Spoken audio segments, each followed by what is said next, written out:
7 de la mañana con 39 minutos, 7 con 39 minutos. Como les habíamos anticipado, nos acompaña en vivo y en directo desde nuestros estudios el doctor Carlos Alvear, abogado jurista, abogado defensor del ex vicepresidente de la República, Jorge Glass. Y antes de entrar en materia, doctor Alvear, buenos días, bienvenido, gracias por estar en Punto Noticias de Radio Pichincha. Le acompañamos a Alexis Moncayo, quien le habla a Licenia Espinel.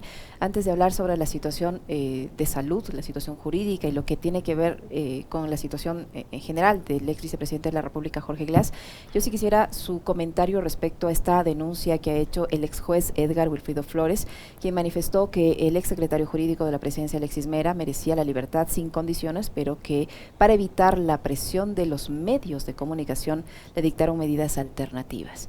Él ha hecho esta denuncia en una comparecencia en la Asamblea Nacional, que es un secreto a voces, ¿no? Es una cosa que hemos visto durante estos últimos años, que es una forma común de accionar o de cumplir su gestión por parte de algunos operadores de justicia, pero que lo diga un ex juez y que lo diga ante la Asamblea Nacional, pues ya toma otro nivel. ¿Qué opinión le merece esta denuncia que ha hecho el ex magistrado? Licenia, buen día. Alexis, buen día. Y para el profe también en su día, un excelente día. Mire, respecto a lo que dijo el ex juez Flores, es una bofetada para los que creemos o los que creíamos en la justicia ecuatoriana, pero no es nada más que una muestra de la realidad. Todo lo que ha venido pasando dentro de los procesos que de una u otra manera involucran a personajes como los ex miembros de la Revolución Ciudadana u otros, y que se vuelven de una u otra manera mediáticos, han tenido este tratamiento por parte de la prensa. Es una presión tan fuerte que para los jueces, por un lado, y por otro lado, por operadores de la misma justicia, que de una u otra manera hacen que el accionar no sea lo suficientemente probo, justo e independiente por parte de los jueces. Es de esta manera que no nos sorprende, pero es algo que nos debe escandalizar a todos como ciudadanos, y sobre todo a los que estamos alrededor de del derecho, a los abogados y a todos los operadores de justicia. Entonces es un escándalo, ya sabíamos, todo esto es notorio, es público, y en algún momento las cortes internacionales, las instancias de los organismos internacionales de defensa de los derechos humanos tendrán que pronunciarse también sobre esto, ¿no? Es algo terrible. Esta declaración sirve para que a nivel internacional, en las causas que ustedes tienen a nivel internacional, se pueda tomar en cuenta esta denuncia que se ha hecho de forma ya pública, ¿no? Por supuesto, o sea, recuerde, dentro de las causas internacionales que se está apelando a estos organismos de control respecto a los derechos humanos, está justamente el caso Sobornos, mal llamado caso Sobornos, y el juez hace referencia a la primera instancia de ese caso. Recordemos que justamente esta apelación a la que él hace mención es de la prisión preventiva de Alexis Mera, una prisión preventiva que, bueno, a todas luces y ya demostrado por el mismo juez, fue absolutamente injusta. Doctor, bienvenido primero, buenos días. Decía usted, y yo coincido con eso, de hecho fue el eje central de mi comentario hace unos minutos, que esta revelación del doctor Flores debería convertirse, y debería ser ya un escándalo, debería tenernos a todos los ecuatorianos comentando sobre, ¿no?, lo que está diciendo el juez. Eso pasó con el juez Moro en Brasil, ¿no?, cuando se empezaron a revelar la forma en la que forzaron para que la justicia monte todo y descargue todo su peso contra Lula da Silva. Fue un escándalo incluso internacional. Ahora, el problema es que la justicia y los medios están siendo controlados, y ahí, ¿cómo hace entonces una voz como la del juez Flores para convertirse en una voz disruptiva dentro de un país que parece que tiene todo corrompido, y uno de los espacios más corrompidos es la justicia, y los medios de comunicación aupando y sosteniendo los relatos políticos para que esa justicia opere de la manera que a ellos les conviene más? Jurídicamente no hay una respuesta a esto viene siendo un tratamiento político por parte de los medios de comunicación. Pero hay una estrategia internacional, doctor, y ustedes la conocen bastante bien. Exactamente, por eso es que esto nos va a servir y de gran manera para poder afuera mostrar, desnudar lo que está pasando en la justicia ecuatoriana respecto a los perseguidos políticos. Ahora no existe razón y no existe nadie que pueda decir que Rafael Correa no es un perseguido político, Alexis Mera no es un perseguido político, Jorge Glass no es un perseguido político. Es evidente, pero es clamorosamente evidente. Entonces debemos seguir con la estrategia internacional, como ya es de conocimiento público, y vamos a tener pronto resultados que van a poder cambiar la situación de los perseguidos políticos. Ahora, el problema que yo identifico es el timing. O sea, el doctor Flores revela esto ¿cuánto tiempo después de que Alexis Mera ha permanecido en la cárcel? Y digamos, en este caso habla de Alexis Mera, pero ¿qué ocurre con todo el aparato judicial? Aquí yo recordaba, varias veces hemos tenido conversaciones con Vladimir Jaya, con los representantes de los operadores de justicia de Pichincha, en donde ellos en varias ocasiones han denunciado y han dicho en estos micrófonos y en estas cámaras, en estas pantallas, doctor, estar hartos de que exista presión mediática. O sea, que los juicios, que los casos judiciales se resuelvan antes en titulares de prensa y no en los tribunales de justicia, donde tienen que estar litigando ustedes como abogados, la fiscalía y las partes. Nosotros entramos a una sala de audiencias prácticamente perdiendo.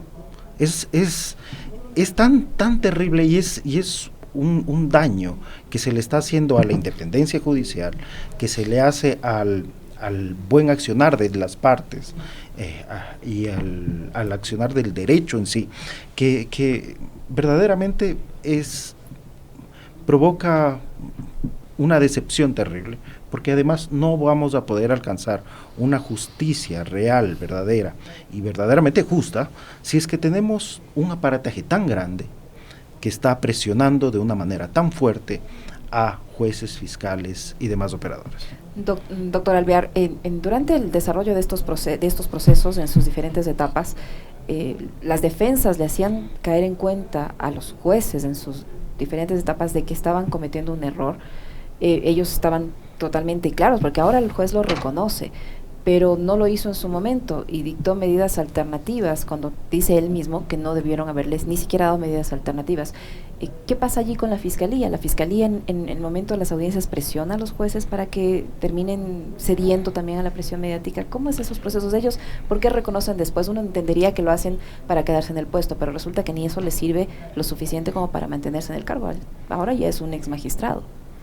Existen casos en los cuales de manera velada la misma fiscalía y muchos operadores amenazan a los jueces. O sea, dicen, vean, señores jueces, si es que ustedes toman tal decisión van a tener consecuencias. O sea, eso ha pasado en las audiencias, no lo digo yo, están en los audios de las mismas. Lo ha hecho a través de Twitter la fiscal. Por supuesto, por supuesto. Todos lo hemos visto, o sea, es algo absolutamente público, así que por eso a nosotros no nos llama la atención. Tal vez al resto de la ciudadanía que se informa, porque también hemos visto que hay cierto bloqueo mediático respecto a estas declaraciones. Sí. A alguien le interesa que no se difunda de una manera tan como se debería todo esto, para justamente tratar de seguir encubriendo esta historia o seguir con el relato que es absolutamente mentiroso. Además que no es el único juez, ¿no? Tengo entendido que la doctora María Rosa Merchán también ha indicado que varios medios de comunicación, entre ellos Uno Digital, se prestó para ejercer presión sobre su persona. Es decir, ahora los jueces van a tener que pedirle permiso a los medios para emitir sentencias. Hemos visto como por ejemplo, vamos a decirlo con nombres, Carlos Vera, cuando se definió cuál era el tribunal en casos sobornos, dijo, vean, estos son los nombres de los jueces, atenta fiscalía, atento UAFE, atento todo, lo están amenazando.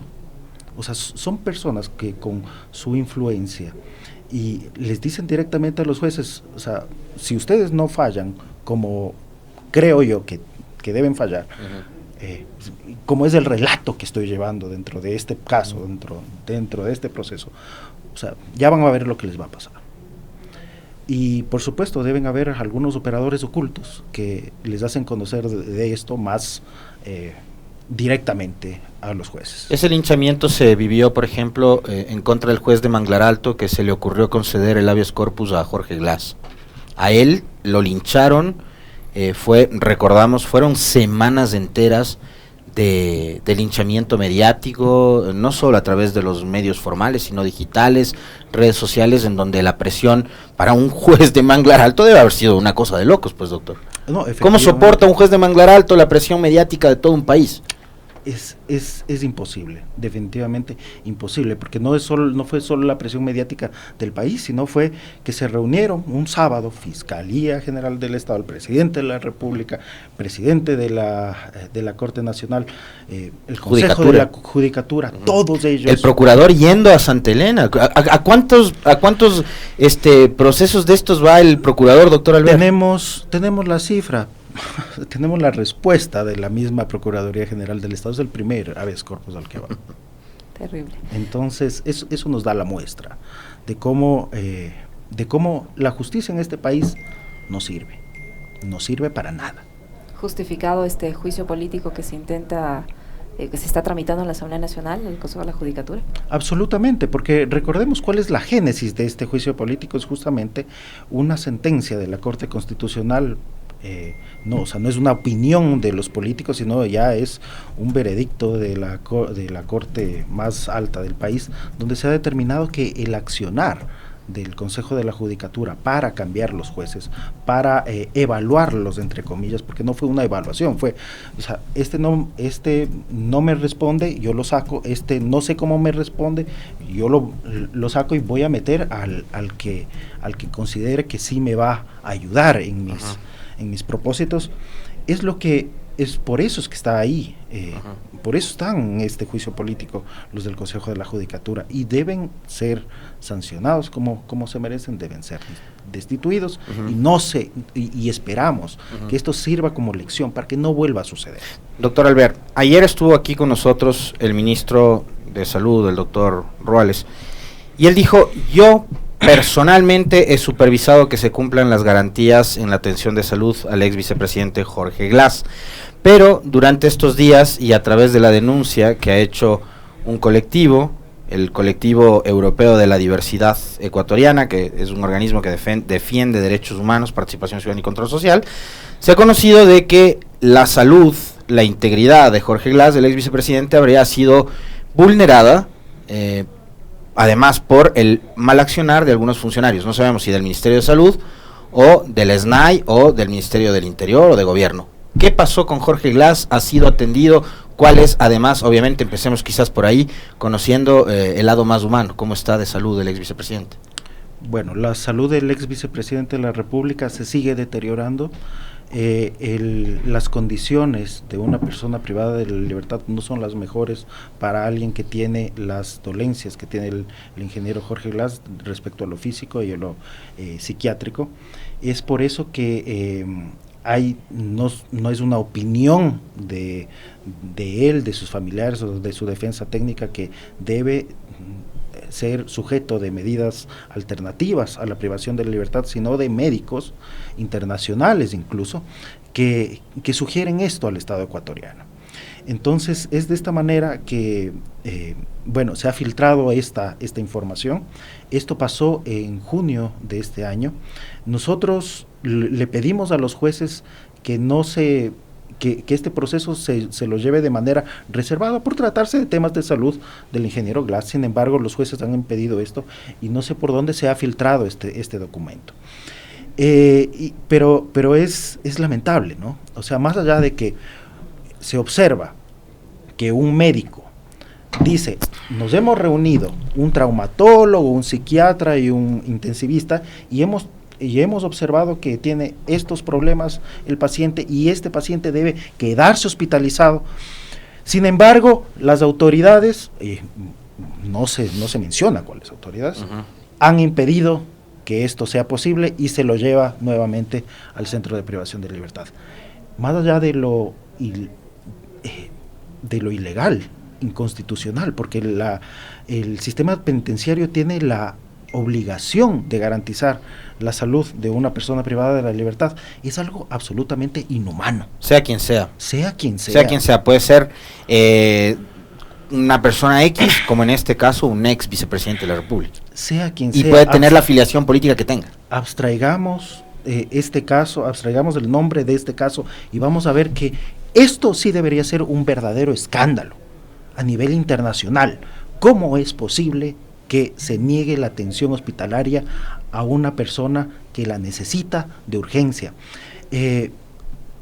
Tengo que ser infidente porque ya se ha hecho público, y si es que el ingeniero Jorge David Glass Espinel sigue con falta de atención médica, sigue con la falta de tratamiento que recomiendan los médicos nacionales e internacionales, está corriendo peligro su vida. Entonces, ¿Tan grave es la situación de Jorge Glass, doctor? Sí, efectivamente, Alexis, no es por, como dicen, no es por gusto que se está pidiendo medidas alternativas a la privación de libertad respecto a su pena dentro de un proceso de habeas corpus que todavía se está llevando, ¿no?, en etapa de apelación. O sea, tenemos el fundamento y esperamos que los jueces cuando ya se realice la audiencia puedan escuchar, puedan leer tranquilamente los informes sin la presión de la que hablamos en la primera parte de la entrevista, y si es que así lo hacen, el resultado no va a ser otro que otorgarle estas medidas alternativas. Doctor Alvear, ayer el ministro de Salud decía que sí le han prestado atención médica, que sí le han permitido realizarse una tomografía por el tema del COVID que estuvo atravesando el ex vicepresidente Jorge Glass, que el resultado de ese examen no determinó ninguna afección grave, dijo, y que está provisto por parte de las autoridades competentes del equipo médico que necesita. ¿Es así o no es así? Los médicos que le están tratando tienen la suficiente expertise para tratarle, son médicos que ha seleccionado el Estado, son médicos seleccionados por la familia del ex vicepresidente. ¿Quiénes son los que le están dando este supuesto tratamiento que las autoridades dicen que se le brinda?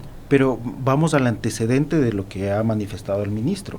Todo esto se desembocó luego de que el miércoles de la semana pasada, cuando fue detectado COVID, el ingeniero Glass, y obviamente le vio un neumólogo, y el neumólogo dice, a ver, esta persona, por los antecedentes y por la debilidad física que tiene, debe realizarse este TAC. Se pidió al SNAI el traslado a un hospital público o privado para hacerse el TAC. Le negaron. La primera fue una negativa del SNAI y del Ministerio de Salud Pública. Aunque después el ministro dice que fue trasladado al hospital de Calderón. Pero en el momento en el que se necesitaba tener el diagnóstico para poder saber cómo medicarle a una persona que tiene, o sea, dejaron que se siga deteriorando su salud. Por supuesto, Alexis. Entonces, es una media verdad. O sea, la atención no fue oportuna. No fue oportuna, Licenia. Es una media verdad lo que dice el ministro de Salud, que bueno, o sea, son tan indolentes e incapaces de garantizar la salud para los que estamos acá afuera, para la ciudadanía en general, que, o sea, no podemos esperar, o sea, para una persona privada. ¿Cuánto tiempo lleva en prisión Jorge David Glass Espinel, doctor Alvear? Y le pregunto esto porque hubo casos de otras personas que estaban acusadas además de triples homicidios, ¿no?, que se beneficiaron de la prelibertad, me refiero a Galo Lara. En el caso de Jorge Glass, ¿él podría, por ejemplo, acogerse a ese tipo de beneficios? Debió acogerse a estos beneficios desde diciembre del año 2020. A este momento el ingeniero Glass está 18 meses privado de su libertad e impedido de acceder a estos beneficios de manera ilegal. Oportunamente el mismo SNAI presentó los documentos a los jueces a decir, vean, este señor ya tiene que unificarse las penas y ya podría acceder al beneficio de la prelibertad. Pero los jueces, otra vez, por la presión mediática, por lo que pueda decir los superiores del Consejo de la Judicatura, por lo que pueda decir la Fiscalía General del Estado, no resolvieron de esta manera. Este es un pendiente que también se ha llevado a instancias internacionales, porque es dentro de todo lo escandaloso del influjo psíquico, y la otra condena por asociación ilícita, donde ninguno de los asociados lo conocía o tuvo contacto con él. Este es otro de los escándalos dentro de el contexto de la persecución política, solo por ser un ex vicepresidente de la República. Ahora, doctor, el hecho de que él esté ya más del tiempo que le compete, porque podría haber accedido a la prelibertad, está varios meses detenido, ¿por qué es tan difícil para los jueces analizar este punto y otorgarle no un favor, sino un derecho que él tiene? Preguntémosle al juez de Manglar Alto, ¿no? O sea, básicamente podría ser el fin de las carreras de los jueces, o sea, lamentablemente por la presión política, mediática y dentro de las mismas instituciones y respecto a los mismos operadores de justicia. Entonces, bueno, preguntémosle al juez Moscoso, o sea, se le acabó la carrera en la judicatura por la decisión que él tomó. ¿Cómo está, ya vamos a ir cerrando, se nos va terminando el tiempo, doctor Alvear, cómo está en el caso del expresidente Correa, en las cortes internacionales, los procesos que se han seguido en su contra? Ustedes los han trasladado hasta allá. ¿Cuáles son las expectativas que se puede tener con respecto de un posible pronunciamiento de cortes internacionales en torno a los casos que se siguieron y se siguen en contra de Correa? Bueno, hay que hacer una diferenciación. Varios de los procesados injustamente condenados en el caso Sobornos acudieron al Sistema Interamericano de Derechos Humanos. Sin embargo, con el presidente de la República nosotros acudimos a la Organización de las Naciones Unidas dentro de su sistema de defensa de derechos humanos. El tiempo pasa con estas condenas injustas, pero también se van moviendo los procesos internacionalmente, y no va a ser una sorpresa. O sea, ya estoy anunciando, ya lo ha venido diciendo también el doctor Jarrín, que se ha reincorporado a la defensa de los perseguidos políticos, que no sea una sorpresa, porque pronto vamos a tener decisiones de estos organismos internacionales, ya sea de Comisión Interamericana de Derechos Humanos o del sistema de la ONU de defensa de los derechos humanos, respecto a cómo fue de injusto todo el proceso y todas las violaciones a los derechos, a la tutela judicial efectiva, al debido proceso, a la defensa, etcétera, etcétera, etcétera, que sufrieron Jorge Glass, Rafael Correa, el resto de los correístas perseguidos y empresarios dentro de este caso. ¿Para cuándo está prevista esta audiencia en la que se volverá a analizar el tema de habeas corpus? Está para el 17 de agosto, para la próxima semana. Entonces, la estrategia va a ser absolutamente la misma. Sin embargo, tenemos nuevos elementos con los cuales podemos acudir a los jueces, y esperamos que escuchen de una manera diáfana y sin presiones todos los dictámenes de médicos, vuelvo y repito, nacionales e internacionales, que recomiendan que al ingeniero Glass sea sometido a medidas alternativas a la prisión, porque ahí no va a poder recuperarse, y si es que sigue deteriorándose la salud como está, como ha venido en este tiempo, su vida corre peligro. Doctor, este documento que se filtró, ¿podría ser observado por los jueces? ¿Podría ser un elemento para que los jueces consideren la resolución que ustedes esperan? Fue un documento ingresado dentro de este proceso en la primera instancia. Nos llamó mucho la atención que la jueza de primera instancia haya hecho caso omiso al mismo. Nosotros le dijimos: vea, señora jueza, está en el expediente que tiene a su lado este documento.